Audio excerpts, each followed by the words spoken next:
Today we have a story about a record that was never meant to be read aloud, a testimony folded into dust and silence, and a woman whose name appears only once in the margins of an old ledger. If you enjoyed this story, consider subscribing and becoming part of our community. Where are you watching from? Let us know in the comments. We love hearing from our amazing viewers all around the world. The town of Bayou Claire sat low against the Louisiana earth, pressed between slow water and sugar fields that whispered even when there was no wind. It was not a large town, nor an ambitious one. People rose before dawn, worked until the light thinned, and rested when the cicadas began their evening song. Life there moved in habits, not hopes.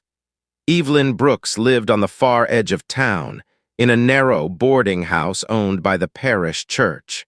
She was a black woman of quiet bearing, neither young nor old, with hands shaped by years of work and a voice that never rose. Folks said she had a calming presence, the sort that settled rooms without asking permission. She worked at the St. Parish home, a place that served as orphanage, infirmary, and moral authority all at once. Every morning, Evelyn washed linens in water that burned her skin raw. She sang softly while she worked, hymns learned from her mother, who had learned them from someone whose name was lost. She greeted children at breakfast, wiped their faces, and reminded them to keep their voices low. She stayed invisible by habit, not fear. The town trusted St. Cecile. People trusted Reverend Mark Caldwell, who oversaw its operations with measured words and eyes that rarely blinked. He was not loud. He did not strike. He did not need to. His power lay in permission, who was allowed work, shelter, food, forgiveness. Evelyn answered to him. The rules at St. Cecile were written nowhere, yet everyone knew them. No one entered the West Wing without invitation. No one questioned parish records once filed. No woman worked alone after dusk unless instructed. No mother spoke of a child's resemblance unless asked. Evelyn followed these rules carefully. She believed order kept danger at bay. She believed silence was sometimes mercy. At first, nothing seemed amiss. Children came and went. Babies were born at the parish infirmary and placed with families when deemed suitable. The ledger in the office was thick, its pages smelling of iron ink and old paper. Names were written, dates noted, destinies decided. Evelyn did not read the ledger. She was not meant to. Still, she noticed things. She noticed how some newborns were carried away before dawn, wrapped tighter than the others. She noticed how Reverend Caldwell stood longer beside certain cradles, his shadow covering their faces. She noticed how some women were sent back to work too quickly, eyes emptied of something they had arrived with. Once, while scrubbing the infirmary floor, Evelyn heard a child cry in the West Wing. It was not the thin cry of hunger or pain. It was sharp, startled, almost angry at the world. When she paused to listen, the sound stopped. Later that day, she saw the child briefly. The baby was pale, not merely light, but pale in a way that did not belong to the parish, to the town, to the mothers who labored there. The child's hair was fair, nearly white, and her eyes, Evelyn would remember this clearly, were the color of river glass under winter sun. The mother, a black woman named Lillian Price, stared straight ahead, her face still as carved wood. "That child looks strange," someone whispered. Reverend Caldwell closed the ledger with a soft, final sound. "God's mysteries are not ours to name," he said. After that, Evelyn began to see the pattern, not every month, not every season, just often enough to trouble the soul. Children born with features that did not match their mothers, records amended quietly, questions redirected, women dismissed from the infirmary with small warnings delivered kindly and firmly. "You are safe," Reverend Caldwell would say. "Be grateful." At night, Evelyn lay awake in her narrow bed, listening to the boarding house settle. The river moved. The cane rustled. Somewhere, doors closed without sound. She told herself it was none of her concern. She told herself survival required obedience. But something had begun to itch beneath her ribs, not fear exactly, but recognition. One evening, as she folded linens, she found a page torn from the parish ledger tucked inside a pillowcase. No name on it, just a list of births marked in the same careful hand. Beside one entry, someone had written a single word, pressed so hard it nearly tore the paper. Again. Evelyn folded the page and hid it beneath her apron. That was the night she understood that Bayou Claire was not discovering these children. It was recording them, and whatever lay beneath the parish floorboards was not finished yet. The record does not say when Evelyn Brooks first understood that obedience would not protect her. It only shows the moment when obedience was tested. It came quietly, as these things often do.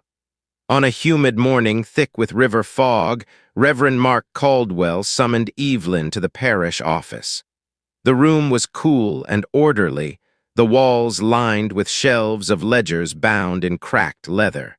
The west wing door stood closed behind him, as it always did. "You have been diligent," he said, not looking up as he adjusted his spectacles. "The children respond well to you." "Yes, Reverend," Evelyn replied, her hands folded before her. "There is a mother who requires assistance," he continued. "You will attend her after dusk." Evelyn hesitated only long enough for the pause to be noticed. "I thought the rule," she began carefully. Caldwell's pen stopped moving. "The rules," he said, finally meeting her eyes, "exist to preserve order. They also require discretion." His tone remained calm, almost kind. That was what unsettled her most. "Yes, Reverend," she said. That evening the parish bells rang once after supper, a signal few acknowledged. Evelyn wrapped her shawl tighter and followed the corridor toward the west wing. The gas lamps were lower there, the air heavier, as if sound itself avoided the space. The mother lay on a narrow bed, her face turned to the wall. Her name was Ruth Ann Miller, a washerwoman from the lower quarter. Evelyn knew her only in passing, quiet, dependable, unremarkable.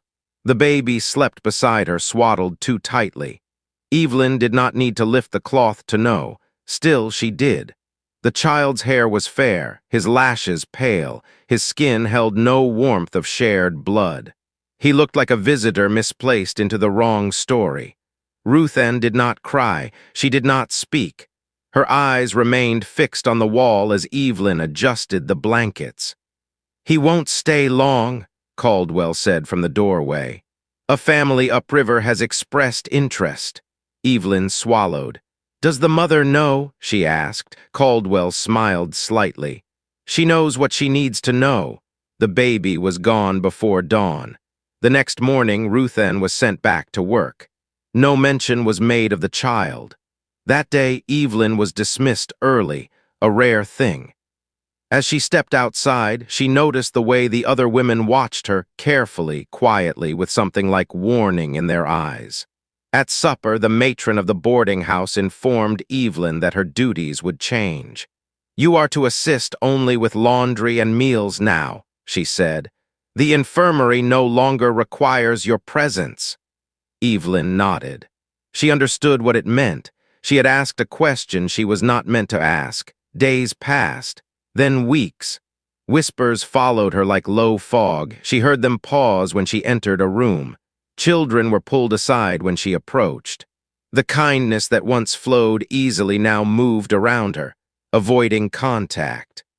One afternoon, while scrubbing pots behind the parish kitchen, Evelyn found a bundle of cloth hidden beneath the woodpile. Inside lay a small cap, hand-stitched, meant for an infant. Inside the hem, someone had sewn a single initial. She folded the cap slowly and returned it to its place. That night, Reverend Caldwell visited the boarding house. He sat across from Evelyn at the long dining table, hands folded as if in prayer. "You are a valued worker," he said, but value requires trust. I have done my work, Evelyn replied softly. You have, he agreed. But your presence in certain matters may cause confusion, and confusion leads to unrest. She met his gaze. I only wish to understand, she said. Caldwell's eyes cooled. Understanding is not always a blessing, he replied. Some burdens are meant to be carried by those appointed to bear them. He rose, placing a small envelope on the table. Your wages, he said. You will remain, of course, but your role will be narrower. After he left, Evelyn opened the envelope. Inside was less than she was owed. She said nothing. The following Sunday, during service, Reverend Caldwell spoke of humility, of women who forgot their place, of dangers that came from curiosity. The congregation nodded in unison. Evelyn kept her eyes lowered. That evening, as she returned to her room, she heard footsteps behind her in the hall. When she turned, no one was there, but her door stood slightly open. Inside, her belongings had been moved, not taken, just rearranged. Her apron folded where she did not leave it. Her Bible placed upside down on the table, a message without words. She sat on the edge of the bed, heart steady, breath slow. They were watching her, and beneath that watchfulness lay something colder than punishment. In the quiet that followed, Evelyn realized the truth the records would never say aloud. The parish did not fear questions, it feared witnesses, and she had already seen too much. The record grows uneven here, ink pressure varies, margins narrow. It is as though the hand that wrote this began to hurry, not from impatience, but from the sense that time itself had turned watchful. After Reverend Caldwell's visit, Evelyn Brooks was no longer merely ignored. She was managed. Her tasks were altered daily without notice. She was sent to rooms already cleaned, then scolded for lingering. She was ordered to kitchens where the fires had gone cold, then blamed for unfinished meals. Each correction was delivered gently, publicly, with smiles that invited agreement from those watching. No single act could be named as cruelty. That was the design. New rules appeared, spoken once and never repeated. She was not to enter the West Corridor at any hour. She was not to speak privately with mothers recently delivered. She was not to remain inside the parish after evening prayers. When Evelyn asked where these rules were written, the matron answered without looking at her. They are understood. The pressure settled like damp in her bones. It was then that Margaret Hale began sitting beside her at meals. Margaret was older, her hair already threaded with gray, her posture bent from years of carrying water. She worked the bread ovens and had learned the art of being unnoticed long before Evelyn arrived. She never spoke at first. She only placed an extra crust near Evelyn's plate, shifted her chair closer, made presence feel ordinary. One evening, as rain pressed against the boarding house windows, Margaret spoke without turning her head. You're being counted, she said. Evelyn kept her eyes on her bowl. I know, she replied. They don't count like numbers, Margaret continued. They count like weights to see what bends. Evelyn did not answer. That night strange sounds came from the parish grounds, not voices, not footsteps. A pattern instead. A low scrape followed by silence, then another. Always three. Never four. As though something were being dragged carefully, methodically, and always returned. When Evelyn asked about it the next morning, she was told the river carried odd echoes. Soon after, records began to vanish. Not whole ledgers, just pages. Evelyn noticed because the laundry lists no longer matched the deliveries. Cradles were removed from the infirmary without corresponding entries. Names appeared once and were never written again. She began to mark what she could remember in the margins of her own Bible, using the faintest pressure of charcoal from the stove. A name, a date, a child's hair. She hid the book beneath a loose floorboard in her room. The west wing grew quieter. Too quiet. One afternoon, Evelyn was sent to deliver linens near the closed corridor. As she passed, she heard a sound behind the door, not crying but humming. A single note held too long, wavering as though sung by someone who did not know the tune. She froze. The door did not open. That evening, Margaret pressed something into Evelyn's palm as they parted. A key, old, iron, warm from being carried close to the body. "It opens the storage room beneath the chapel," Margaret whispered. "They forget about it. They always do." Evelyn did not ask how Margaret knew. That night after prayers, Evelyn waited until the boarding house slept. She wrapped her shawl tight and followed the path behind the chapel where moss swallowed sound. The door beneath the steps opened with effort. Inside, the air was stale and sweet with rot. Shelves lined the walls, stacked with boxes. Some held hymnals, others held folded cloth, and beneath them crates, each marked with chalk. Dates. Initials, the word transferred. Evelyn's breath caught. In the corner stood a cabinet with narrow drawers like those used by doctors. She pulled one open. Inside lay papers, birth records, copies, originals, each altered slightly. Each bearing the same hand. Reverend Caldwell's. At the bottom of the stack lay a separate page, folded and refolded until the creases nearly tore through. On it were listed names not meant to be grouped. Women, children, destinations. And beside them a phrase repeated in neat script, approved for removal. Evelyn did not take the papers. She did not dare. She memorized them. When she returned the key to Margaret the next morning, Margaret's eyes searched her face. "You saw," she said. "Yes," Evelyn answered. Margaret nodded once. "Then be careful," she said. "They don't punish all at once. They peel." The next week, a locked door appeared at the end of Evelyn's corridor. No announcement. Just a barrier where none had been before. The scraping sounds returned, closer now. Always 3. Always at the same hour. And during Sunday service, as Reverend Caldwell spoke of divine order, Evelyn felt a certainty settle in her chest, heavy and calm. The parish was not hiding sin. It was maintaining a system. And she was standing in a place she was never meant to reach. The record ends this section with a note in smaller writing, almost an afterthought. When patterns repeat, they are no longer accidents. They are instructions. The record changes tone here. The sentences shorten. The pauses grow longer. Whatever restraint guided the earlier entries begins to thin, replaced not by anger, but by something more dangerous, resolve. Evelyn Brooks was summoned again, this time not to the office, but to the chapel vestry. It was late afternoon. The light through the narrow windows turned the dust to gold. Reverend Mark Caldwell stood beside the communion table, his hands resting on its edge as if steadying himself. "You have been moving where you should not," he said gently. Evelyn did not answer. "I do not accuse," he continued. "I correct." She stood with her hands clasped, eyes lowered, posture respectful. Every lesson of survival told her this was the proper stance. "There is a mother," Caldwell said, "who has been unsettled by talk. You will help calm her." Evelyn lifted her gaze slightly. "The infirmary is no longer my charge," she said. Caldwell smiled.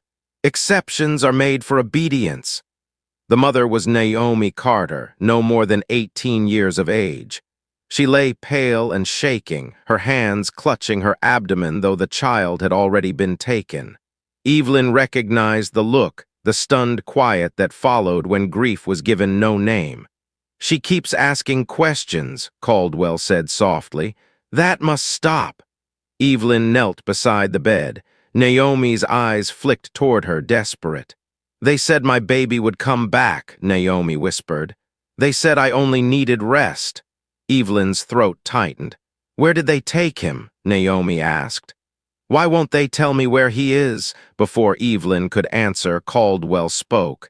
"You will explain to her," he said, "that she has been blessed. That sacrifice brings order." Evelyn stood slowly.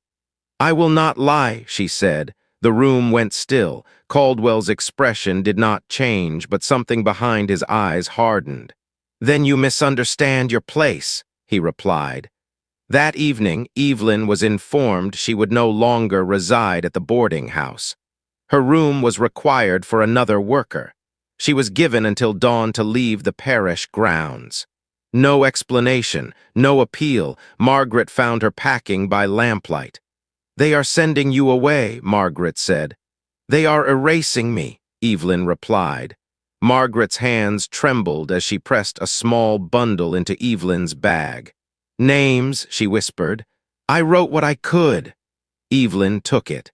As she stepped onto the road before sunrise, the bells rang behind her, not the call to prayer, but the shorter signal used for transfer. She did not look back. Evelyn walked until her feet bled, until the cane fields thinned and the river bent away. She reached the town of St. Maro by nightfall and collapsed in the doorway of a closed mill. A week passed. She found work cleaning floors. Then kitchens. She spoke little, she listened. And then the rumor reached her.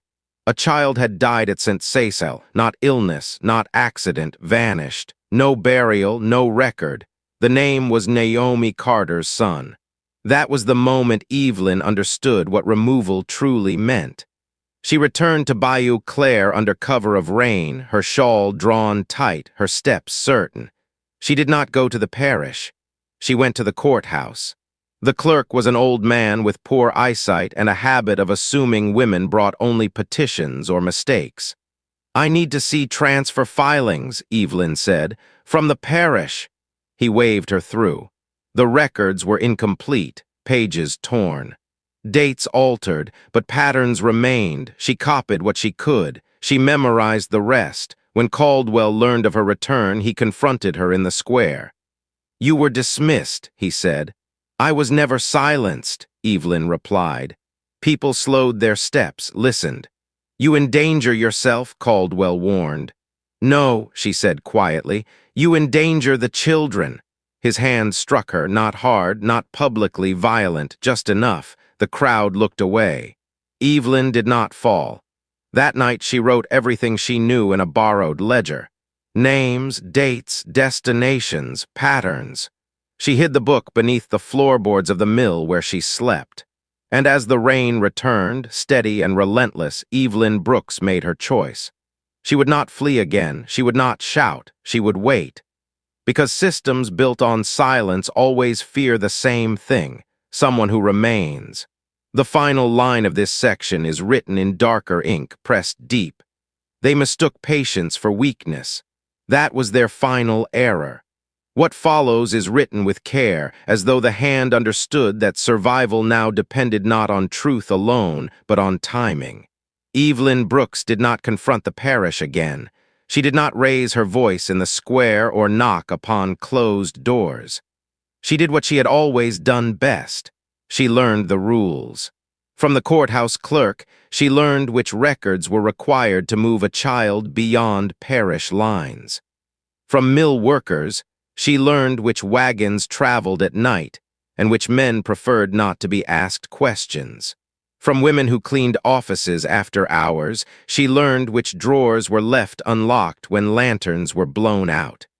She listened. Within weeks, she understood that Reverend Mark Caldwell did not act alone. The parish council signed approvals without reading them. The church elders trusted Caldwell's handwriting more than their own eyes. Transfer papers moved faster when accompanied by sermons about burden and blessing. Evelyn wrote none of this down.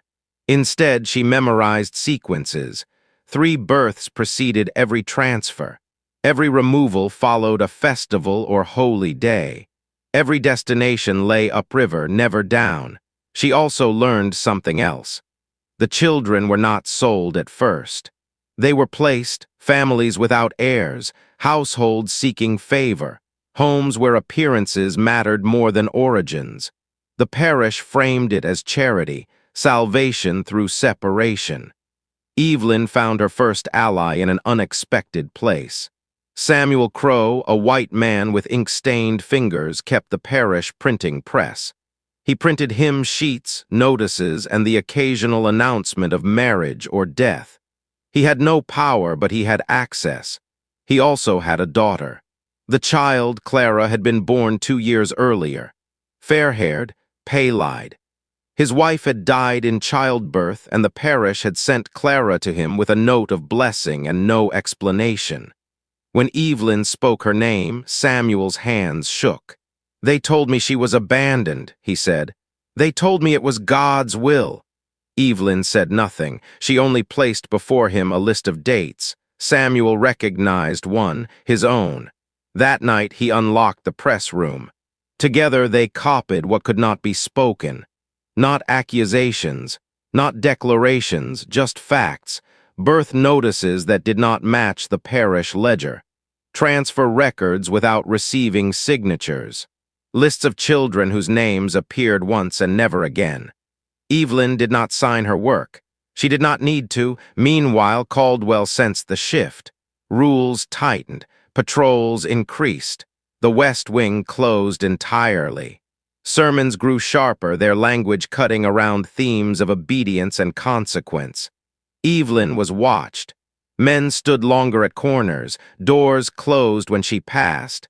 Work offers vanished. Still, she continued.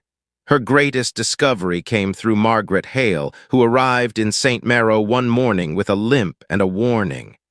"They are burning pages," Margaret said. "Not all. Just enough." Margaret had seen it, ledgers fed slowly into the furnace beneath the parish kitchen.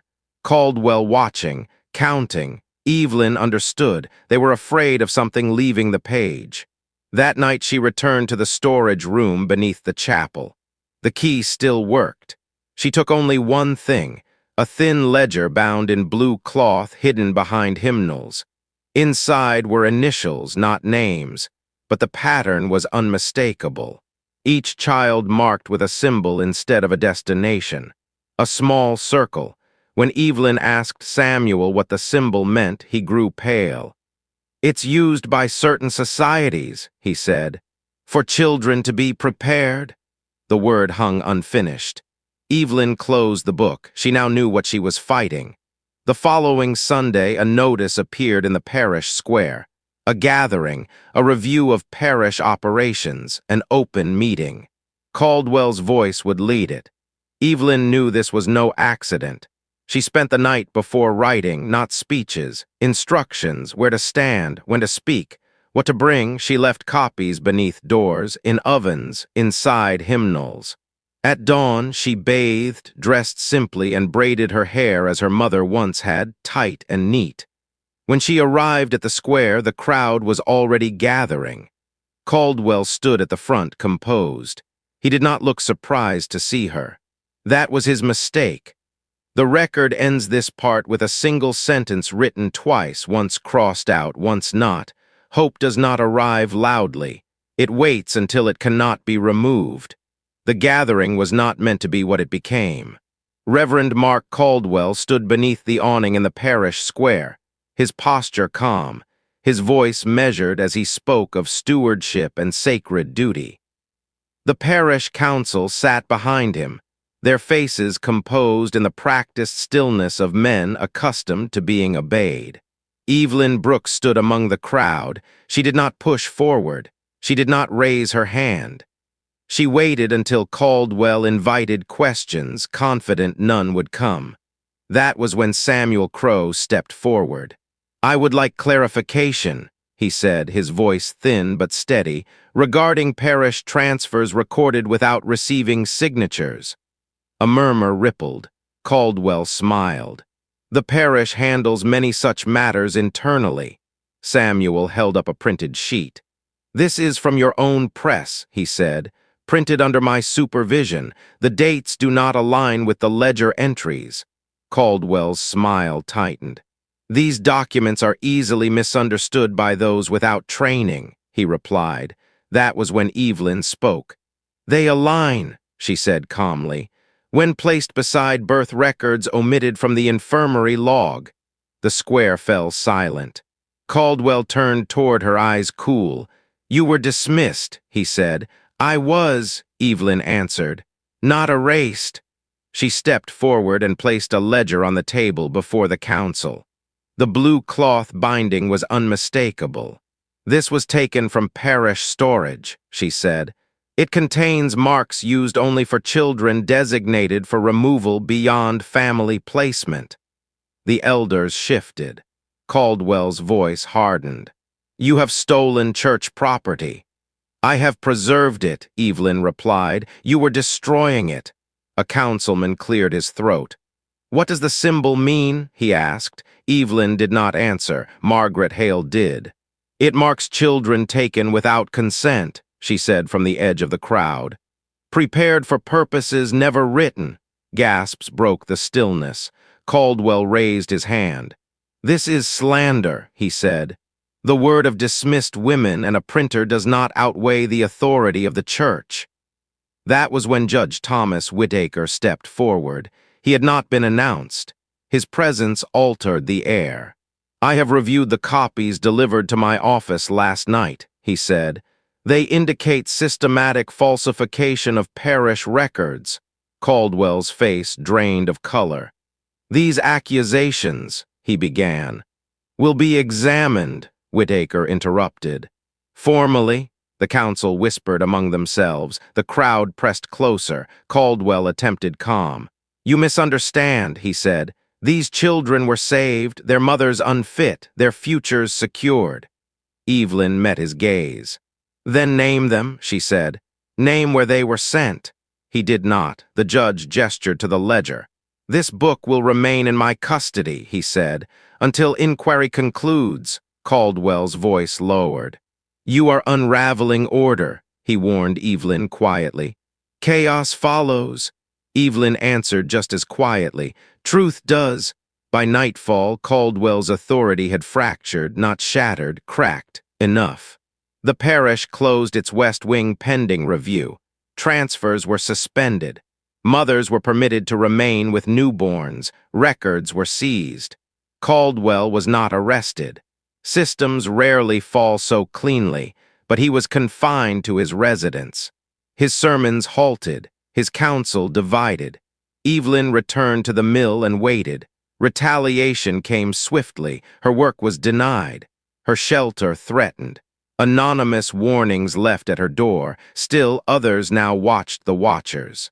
When Caldwell attempted to retrieve records by night, he was turned away. When he summoned allies, some did not come. The pattern he had relied upon had been interrupted.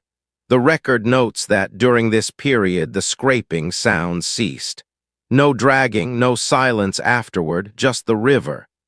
Evelyn spent her days documenting testimony.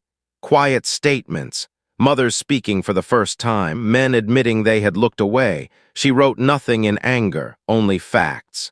Each page dated, each name confirmed. Judge Whittaker returned twice, his face growing heavier each time. This will not end cleanly, he told her. I know, Evelyn replied, but it will end, he said.